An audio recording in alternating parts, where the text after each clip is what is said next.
مساجد موجود ہیں۔ ان میں سے ایک خانقاہ معلیٰ میر مختار اخیار کرس ہے، جو حضرت میر ابو سعید السودا کے فرزند سلسلہ طریقت کے پیشوا حضرت میر مختار اخیار رحمۃ اللہ علیہ کے ہاتھوں بنی ایک یادگار عبادت خانہ ہے۔ حضرت امیر کبیر سید اللہ ہمدانی اور میر شمس الدین محمد عراقی بت شکن کے بعد میر مختار اخیار وہ ہستی ہیں جنہوں نے سنگلاخ راستوں اور آمد و رفت میں شدید مشکلات کے باوجود بلتستان کی وادی وادی میں سینکڑوں کی تعداد میں خانہ خدا تعمیر فرمایا۔ سرزمین بلتستان میں اطراف عالم سے مختلف گزرگاہوں کے ذریعے وارد ہونے والے اولیاء اللہ میں سے ایک حضرت میر مختار اخیار رحمۃ اللہ علیہ بھی ہیں۔ تاریخی شواہد کے مطابق آپ کشمیر سے شگر منتقلی کے بعد تقریباً 1100 ہجری میں شگر سے بلتستان کے علاقہ کرس ہجرت کر کے تشریف لائے۔ ابتدائی چند سال اوڑوبا نامی گاؤں میں رہائش پذیر رہے۔ وہاں ایک چھوٹی سی مسجد تعمیر کروائی اور پنجگانہ نماز، جمعہ اور دیگر عبادات کا اہتمام فرمایا۔ یہ مسجد آج بھی گوما مسجد کے نام سے مشہور ہے۔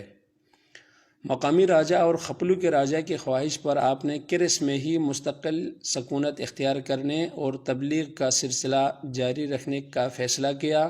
2 سال اوڑوبا میں رہائش پذیر رہنے کے بعد خاسنگ پا میر پیکھور منتقل ہوئے، یہاں بھی ایک چھوٹی سی مسجد تعمیر کروائی۔ راجہ کرس نے میر پیکھور میں ہی خانقاہ کی تعمیر اور قبرستان کے لیے زمین مقامی خاندان سے حاصل کر کے وقف کر دی۔ چنانچہ کرس کی نوربخشی آبادی میں بڑھتے اضافے کے پیش نظر میر مختار اخیار نے سن 1100 ہجری میں خانقاہ معلیٰ کی بنیاد رکھی۔ ایک روایت کے مطابق اس خانقاہ کی بنیاد آپ کے والد ماجد پیر طریقت حضرت ابو سعید السودا رحمۃ اللہ علیہ نے رکھی تھی اور آپ نے اسے پایہ تکمیل کو پہنچایا۔ خانقاہ کے چھتن پر 1108 ہجری اور صدر دروازے پر 1118 ہجری کندہ ہے۔ اس سے اندازہ ہوتا ہے کہ اس خانقاہ کی تعمیر کا آغاز 1108 ہجری اور تکمیل 1118 ہجری یعنی 10 سال کے عرصے میں خانقاہ کی تعمیر مکمل ہوئی۔ صدر دروازے کے دائیں حصے پر خانقاہ کی تعمیر کی تاریخ شعر کی صورت میں، جبکہ بائیں حصے پر شمائل نامہ رسول اللہ صلی اللہ علیہ وآلہ وسلم کندہ ہیں۔ داہنے دروازے پر پنجتن پاک، جبکہ بائیں دروازے پر چہردہ معصومین علیہم السلام کے اسماء گرامی خوشخط اور خوبصورت انداز میں لکھے گئے ہیں۔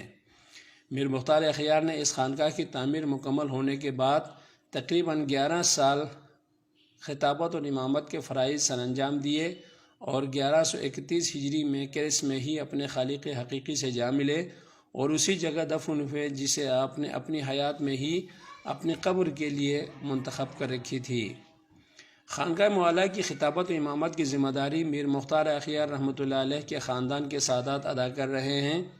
خانقاہ معلیٰ کے موجودہ میر وائس مکتب صوفیہ امامیہ کے روحانی پیشوا حضرت میر سید محمد شاہ نورانی ہیں۔